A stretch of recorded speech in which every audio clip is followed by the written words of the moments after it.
நான் தான் இந்த ஹாஸ்பிட்டலோட chief doctor Karunakaran. I am Ashoka, PM ஓட சீஃப் செக்யூரிட்டி ஆஃபீஸர். ஓஹோ, சரி நீ வெளியில இருங்க, நான் பாத்துக்கிறேன். Close the door, close the door. Chief கீழே போங்க. இல்ல சீஃப், உங்ககிட்ட ஒரு முக்கியமான விஷயம் சொல்லணும். என்னது?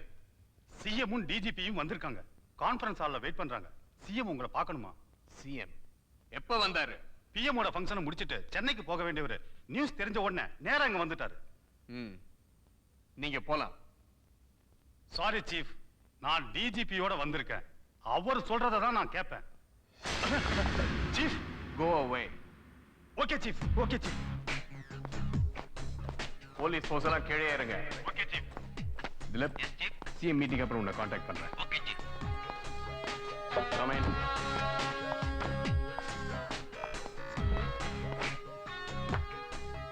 அசோகா, டிஜிபி கங்காரன். சிஎம். பெயர் Ashoka. Kargil hero, Mahavir Chakra, president gold medallist, பிரதமரோட நேரடி தேர்வின் மூலம் அவரோட பிரதான செக்யூரிட்டி ஆபீசர் ஆனவர். தமிழன். உங்களை சந்திக்கிறதுல நான் பெருமை அடைகிறேன். ரொம்ப நன்றி சார். உட்காருங்க. Yes sir.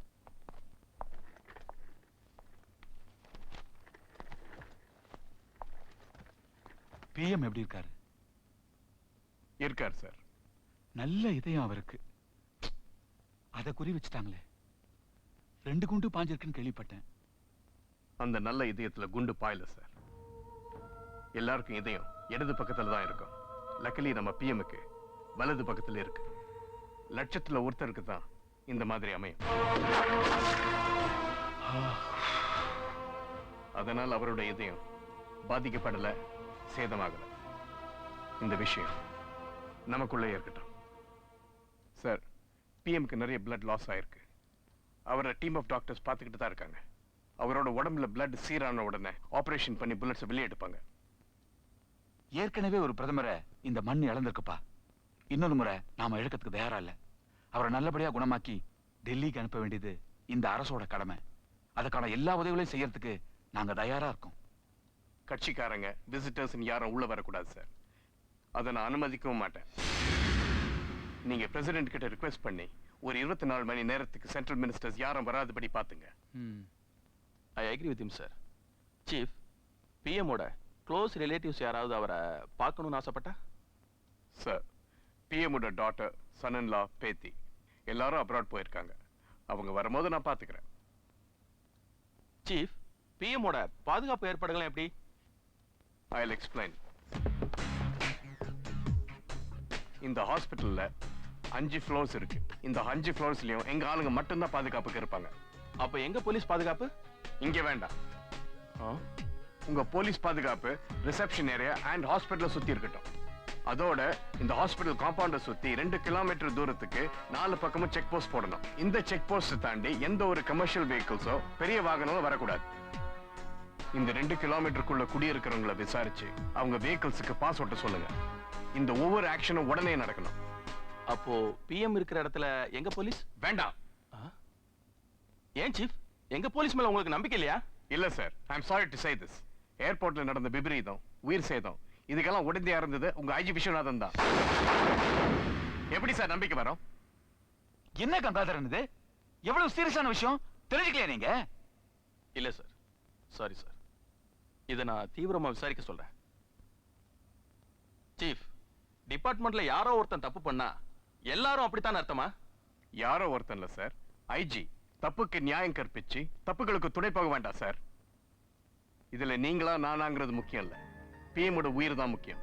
இந்த சம்பவத்துக்கு பின்னாடி யாரு, இதோட பின்னணி என்னன்னு எதுவுமே நமக்கு தெரியாது. இந்த ஹாஸ்பிட்டல் 570 பேஷண்ட் இருக்காங்க. ஒவ்வொருத்தர் லைஃபும் முக்கியம். பிஎம்மோட லைஃப் ரொம்ப ரொம்ப முக்கியம். So, I'm afraid you have to play by my rules. நான் சொல்றபடி தான் நீங்க நடக்கணும். சீஃப். ஓகே அசோகா, உங்க விருப்பப்படியே செய்யுங்க. Thank you, sir. Police force எல்லாம் கீழே இருக்க சொல்லி உத்தரவு வந்திருக்கு. மிஸ்டர் நடராஜன். Yes sir. நீங்க இங்க இருந்து பாத்துங்க. Okay sir. Secure the area. Be alert. Okay sir. நீங்க கேட்டுட்ட மாதிரி 3வது ஃப்ளோர்ல ஒரு ஐசியூ ரெடி பண்ணிட்டேன். பிஎம்க்கு ட்ரீட்மெண்ட்டுக்கு என்னென்ன வசதி வேணுமோ எல்லாம் ஏற்பாடு பண்ணியாச்சு. Okay. அங்க இருக்க பேஷண்ட்ஸ் எல்லாம் வேற வார்டுக்கு ஷிஃப்ட் பண்ணியாச்சு. ஃப்ளோர் இஸ் எம்டி நவ. வேற ஏதாவது? Thank you doctor.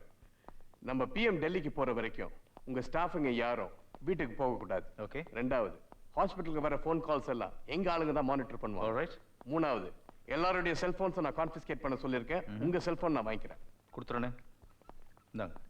நாலாவது, இந்த நிமிஷத்துல இருந்து எந்த ஒரு புது பேஷண்ட்டையும் நீங்க இந்த ஹாஸ்பிட்டல் அனுமதிக்க கூடாது. சரி. This is my strict order. Okay okay okay. Thank you. Chief, ஒரு முக்கியமான விஷயம். Yes doctor. பிஎம்க்கு லெஃப்ட் செஸ்ட்ல 2 குண்டு அடிபட்டும் அவருக்கு எதுவும் அவ்வளோ பார்த்தீங்களா? ஏன் தெரியுமா? அவருக்கு ஹார்ட் ரைட் சைடில் இருக்கு. இஸ் வெரி லக்கிங்க. இதெல்லாம் லட்சத்தில் ஒரு ஆளுக்கு தாங்க அப்படி இருக்கும். ரொம்ப ரேர் கேஸ். இந்த விஷயத்தை வெளியில் யாருக்கும் சொல்லாதீங்க, மனசுலயே வச்சுங்க. நான் சொல்ல மாட்டேன். குட். பிஎம் பார்க்கலாமா? டெஃபினெட்லி. தேர்ட் ஃப்ளோர் நீங்க பார்க்கணுமே, வாங்க. தேங்க்யூ.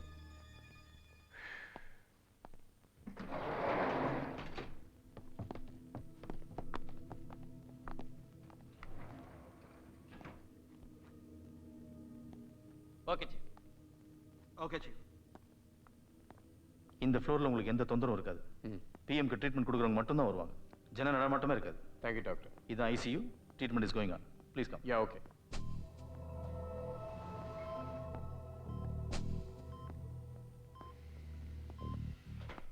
இது பிஎம்காக ரெடி பண்ண ஸ்பெஷல் வார்டு. பிளட் ஏறிட்டு இருக்கு.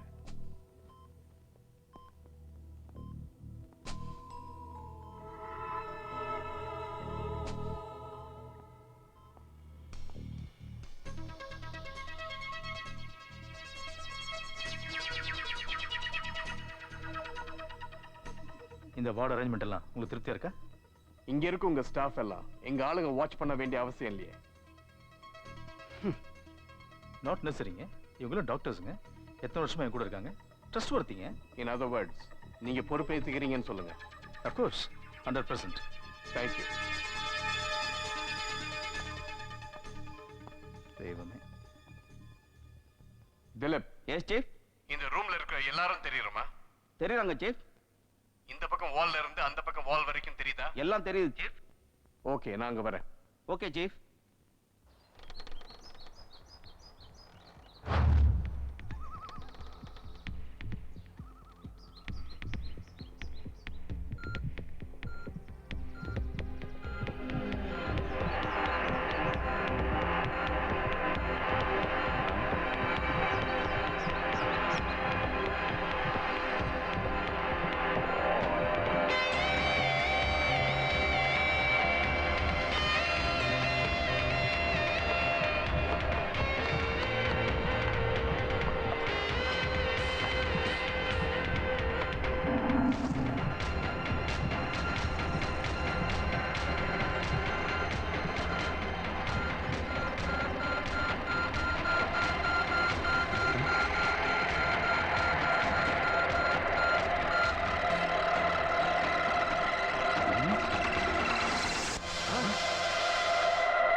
ஸ்மிதா,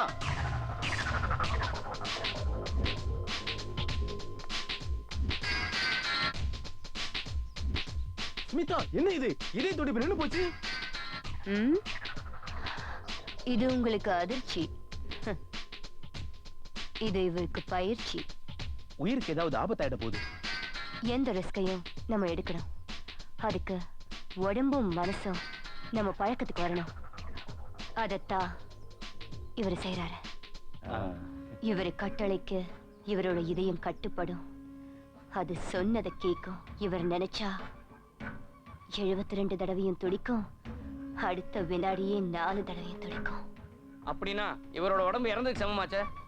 எப்படி எந்திரிப்பாரு? இந்த ஆபத்தான நிலைமை இவருக்கு எப்படி தெரியும்? இந்த நிலைமையில அவர் தன்னையும் உணர்வாரு. தன்னை சுத்தி என்ன நடக்குதுன்னு உணர்வாரு. எப்ப சுயநினைவுக்கு வரணும்னு அவருக்கே நல்லா தெரியும்.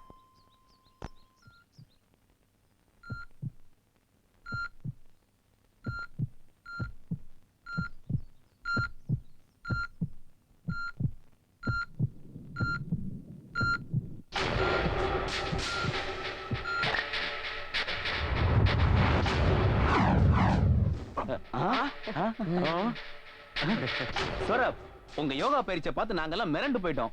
ஆமா, நீங்க இந்த அளவுக்கு பயிற்சி செய்வீங்கன்னு நாங்க எதிர்பார்க்கவே இல்லை. ஆமா ஆமா.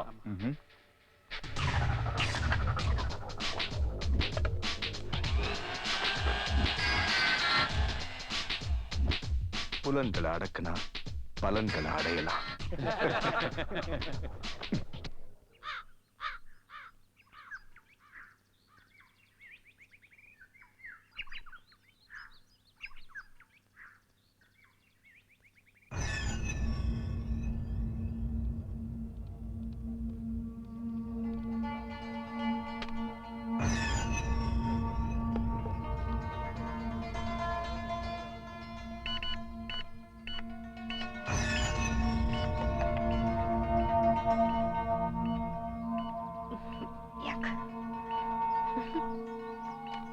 கமன். என்ன சுராப், அரை மணி நேரமா உன் செல்லுக்கு ட்ரை பண்றேன், போன் எடுக்கல. சைலண்ட் மோட்ல வச்சிருந்தேன். போனை மட்டும் சைலண்ட் மோட்ல போடு.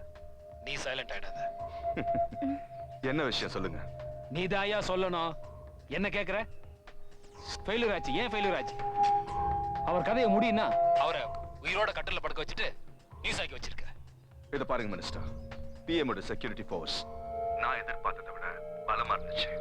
அது மட்டும் இல்ல மினிஸ்டர், அதிர்ஷ்டமா கொஞ்சம் அவங்க பக்கம் சாஞ்சிருச்சு. என்னையா இவ்வளவு அசால்ட்டா பேசுற? நான் எவ்வளவு டென்ஷன்ல இருக்க தெரியுமா உனக்கு? ஏன் மினிஸ்டர், ஏன் டென்ஷன் ஆகுறீங்க? நான் சொல்ற மாதிரி செய்யுங்க, டென்ஷன் உடனே குறைஞ்சிடும்.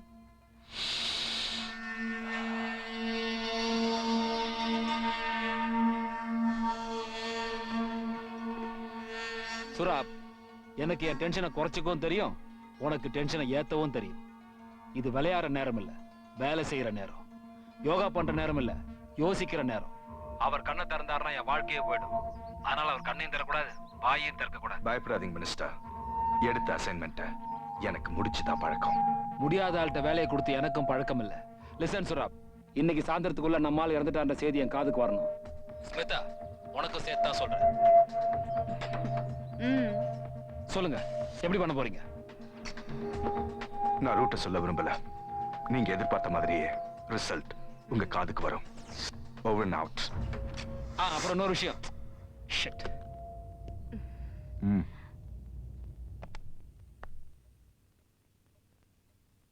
பேசுறத கேட்டுட்டு தானே இருந்தீங்க? அவர் மட்டும் உயிரோட திரும்பி வந்தாருன்னா என்ன நடக்கும்னு தெரியுமா? நான் செஞ்ச ஊழல் அம்பலம் ஆயிடும். என்ன அரெஸ்ட் பண்ணுவாங்க. வேற என்ன நடக்கும்? என்ன தொடர் விசாரணை. குற்றவாளின்னு கண்டுபிடிச்சிட்டாங்கன்னா பதவி போயிடும், ஜெயில். அது மட்டும் இல்ல, உன்னை பூ மாதிரி விசாரிக்க மாட்டாங்க, புட்டு புட்டு விசாரிப்பாங்க. அப்ப நான் யாரு, என் பேக்ரவுண்ட் என்ன, எல்லாமே இந்த வாயை காக்கிடும். உசூர், நீங்க எனக்கு கடவுள் மாதிரி. நானே உங்களை காட்டி கொடுப்பேனா? அந்த ரிஸ்க் எல்லாம் நான் எடுக்க தயாரா இல்ல. அவருக்கு சாவு, உனக்கு உயிர்.